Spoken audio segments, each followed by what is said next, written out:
यो बडी कैसे हो सभी। मैं लेके आ गया गॉड रिवर ट्रेसवर्डी का सीजन 2 का एपिसोड 33 लेके। तो अगर सभी लोगों ने अभी तक मेरे चैनल को सब्सक्राइब नहीं किया होगा तो सब्सक्राइब कर दीजिएगा। तो अब ज्यादा बातें ना करते हुए वीडियो को स्टार्ट करते हैं। तो एपिसोड की स्टार्टिंग वहीं से होती है जहाँ से खत्म हुई थी। हम देखते हैं वो बीड वाला बंदा फैंग को इतना ज्यादा पावरफुल पिल बनाने के बाद वो बहुत ही ज्यादा हैरान हो जाता है और वो कहता है क्या तुम्हें डर नहीं लगता कि कोई लाइटनिंग तुम्हारे सर के ऊपर गिर के अगर तुम मर गए तो क्या होगा। और उस बंदे की ऐसी अजीबोगरीब बातें सुनने के बाद जो हमारा फैंग होता है वो उसको एक जोरदार पंच से मारता है जिसकी वजह से वो बहुत ही ज्यादा दूर जाके गिरता है और वहाँ पे एक क्रैक भी आ जाता है। हम देखते हैं फैंग उससे कहता है अगर तुम्हें नहीं पता कि कैसे अच्छे से बात किया जाता है तो तुम फिर मत ही बोलो। लेकिन तभी हम देखते हैं फैंग को किसी की होने की एहसास होती है और वो अपने मन में कहता है लगता है कोई हमारे ऊपर नजर रख रहा है। और फिर हम देखते हैं वो जो बंदा जो फैंग के ऊपर नजर रख रहा होता है वो देखता है कि फैंग अचानक से वहाँ से गायब हो जाता है जिसे देखने के बाद वो बहुत ही ज्यादा हैरान हो जाता है और फिर वो कहता है ये क्या, आखिर वो बंदा कहाँ पे गया। और फिर हम देखते हैं फैंग अचानक से उसके पीछे में आ जाता है और उससे कहता है क्या तुम मुझे ढूंढ रहे हो मोटे लड़के। और फैंग को अचानक से अपने पीछे आता हुआ देख के उस बंदे की बहुत ही ज्यादा बुरी तरह से फट जाती है। वो बहुत ही ज्यादा घबरा जाता है और फिर वो फैंग से घबराते हुए कहता है अरे नहीं नहीं, ये तो बस एक मिसअंडरस्टैंडिंग है, मैं तो बस यहाँ से गुजर रहा था। और ये सुनने के बाद फिर फैंग उससे हंसते हुए कहता है क्या सच में। फिर तभी हम देखते हैं फैंग उसके कॉलर को पकड़ लेता है और बहुत ही ज्यादा इविल स्मेल करते हुए उससे कहता है मुझे जल्दी से बताओ कि आखिर तुम्हें यहाँ पे किसने भेजा है। और ये सुनने के बाद फिर वो मोटा लड़का कहता है अरे नहीं, मुझे नहीं पता कि आखिर तुम ये किसके बारे में बात कह रहे हो। और ये सुनने के बाद फिर हम देखते हैं लिटिल बर्ड को जो कि ये सुनने के बाद गुस्सा हो जाता है और अपने पंच को रेडी करते हुए उस बंदे से कहता है अगर तुमने अभी भी हमें नहीं बताया तो मेरे पास और कोई चॉइस नहीं बचेगा सिवाय तुम्हें पीटने के। और लिटिल बर्ड को ऐसा बोलता हुआ देख के वो बंदा बहुत ही ज्यादा हैरान हो जाता है और फिर वो फैंग से कहता है ये क्या, तुम्हारा पेट तो बोल सकता है, ये तो बहुत ही ज्यादा रेयर है, क्या ये तुम्हारा एक पैरोट है या फिर ये एक मैना है। और उस मोटे लड़के की ये बात सुनने के बाद जो फैंग होता है वो तो हंसने लगता है और जो लिटिल बर्ड होता है वो बहुत ही ज्यादा गुस्सा हो जाता है और उससे गुस्से से कहता है क्या कहा तुमने, ये लो अब तुम मेरे पंच का स्वाद चखो। और हम देखते हैं लिटिल बर्ड उसे एक बहुत ही ज्यादा जोरों का पंच लगाता है जिसकी वजह से वो मोटा लड़का सीधे जमीन पे जाके गिरता है। हम देखते हैं लिटिल बर्ड उसे बहुत ही ज्यादा गुस्से से फिर से कहता है क्या कह रहे थे तुम पैरोट मैना, अब बताओ तुम्हारी हिम्मत कैसे हुई कहने की। और फिर लिटिल बर्ड पीछे की ओर मुड़ता है और उन दोनों से कहता है आखिर तुम दोनों आखिर इतने ज्यादा हंस क्यों रहे हो। फिर हम देखते हैं वो मोटा लड़का जब उठता है तो हम देखते हैं उसकी आंखों पे पूरा कालापन छा गया होता है जिसे देखने के बाद जो लिटिल बर्ड होता है वो उससे कहता है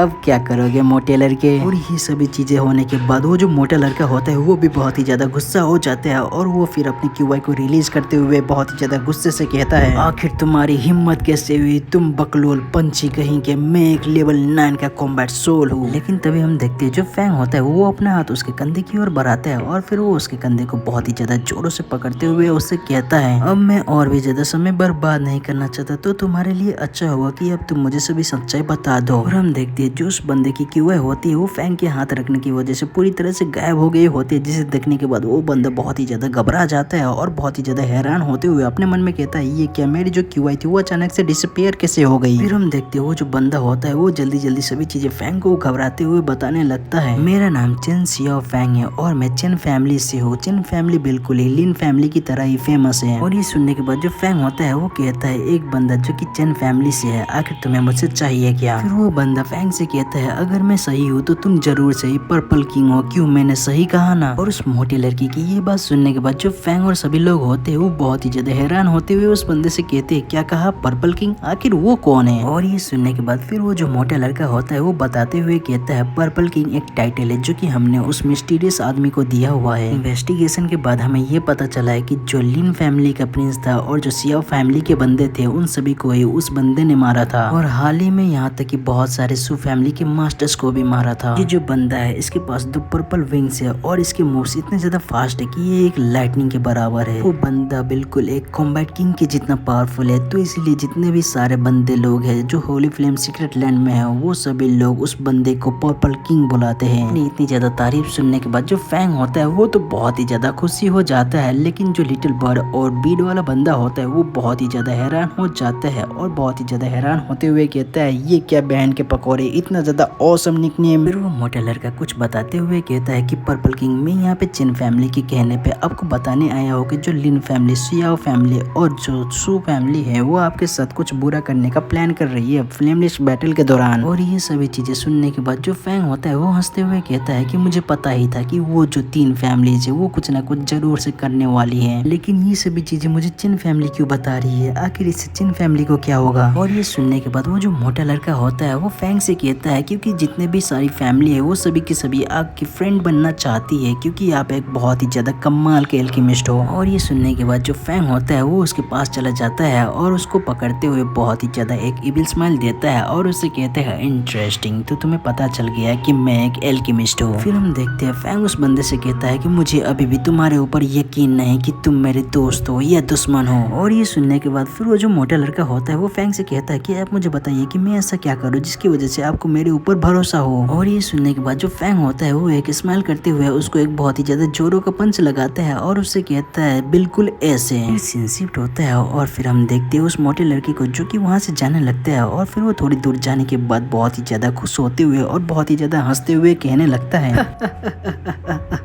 पर्पल किंग तो सच में बहुत ही ज्यादा पावरफुल है, ये जो 2 पंच मैंने खाए ये तो बहुत ही ज्यादा स्ट्रॉन्ग थे। फिर वो अपने मन में कहता है पर्पल किंग को मेरे ऊपर भरोसा हो जाएगा अगर मैं जितना जल्दी हो सके उतना जल्दी ये मिशन को कंप्लीट कर दूं तो। और उस मोटे लड़के को ये सभी चीजें करता हुआ देखिए वहाँ पे जो 2 बंदे होते हैं वो आपस में बातें करते हुए कहते हैं ये तो चेन सियाओ फैंग है, क्या ये एक पागल हो चुका है मार खाने के बाद, आखिर ये कितना ज्यादा पुअर है। फिर सीन शिफ्ट होता है और हम फायर टाउन ऑक्शन हाउस का सीन देखते हैं जहाँ पे हम मिस्सू को देखते हैं जो कि बहुत ही ज्यादा उदास बैठी हुई होती है। वो अपने मन में कहती है अब तो जो मेरा बिजनेस है वो बहुत ही ज्यादा डिफिकल्ट हो गया है बिना उस मिस्टीरियस लड़के के। लेकिन तभी हम देखते हैं एक लड़की भागते हुए मिस्सू के पास आती है और मिस्सू से कहती है डायरेक्टर वो वापस आ गया, वो वापस आ गया। और ये सुनने के बाद जो मिस्सू होती है वो अचानक से खड़ी हो जाती है और उससे कहती है क्या कहा तुमने, सच कहा, ये तो बहुत ही ज्यादा फैंटास्टिक है। और हम तभी देखते हैं एक काले कपड़े में बंदा वहाँ पे आता है और हम देखते हैं वो एक टोकन को बाहर निकालता है जो कि मिस्सू ने फैंग को दिया हुआ था। और हम देखते हैं उस काले कपड़े वाले बंदे को देख के जो मिस्सू होती है वो बहुत ही ज्यादा खुश हो जाती है और कहती है क्या तुम तो सच में वापस आ गए। और फिर हम देखते हैं जो मिस्सू होती है वो उस काले कपड़े वाले की बॉडी से लिपट जाती है और उसको अपने हाथों से टच करते हुए कहती है मैं तो तुम्हारा बहुत लंबे समय से वेट कर रही थी, तुम तो बहुत ही ज्यादा बुरे हो ब्रदर। और मिस्सू की ये सभी चीजें सुनने के बाद वो जो काले कपड़े वाला बंदा होता है वो अपने मास्क को हटाता है और फिर हमें पता चलता है कि ये और कोई नहीं बल्कि वही मोटा बंदा होता है। वो मोटा लड़का मिस्सू से कहता है कि क्या आप सच कह रही हो, लेकिन हम दोनों तो आज से पहले कभी मिले भी नहीं है, क्यों मैंने सही कहा ना। और वहाँ पे फैंग की जगह उस मोटे लड़की को देख के जो मिस्सू होती है वो बहुत ही ज्यादा हैरान और बहुत ही ज्यादा गुस्सा हो जाती है। वो बहुत ही ज्यादा गुस्सा होते हुए उस मोटे लड़के से कहती है कि आखिरकार तुम हो कौन। लेकिन तभी जो हमारा ये एपिसोड होता है वो यहीं पे खत्म हो जाती है। आशा करता हूँ कि आप सभी लोगों को ये एपिसोड पसंद आए होगा। अगर पसंद आए हो तो आप सभी लोगों को कुछ नहीं करना, बस लाइक कमेंट और शेयर कर देना है। तो इसके अगले वाले एपिसोड में हम देखेंगे कि वहाँ पे फैंग को ना देख के वहाँ पे मोटे लड़के को देखने के बाद जो मिस्सू होती है वो आखिरकार उस मोटे लड़के के साथ गुस्से में क्या करती है जानने के लिए देखते रहिए God river in trust body. तो फिर मिलते हैं फिर किसी और नए वीडियो के साथ, तब तक के लिए टाटा बाय बाय।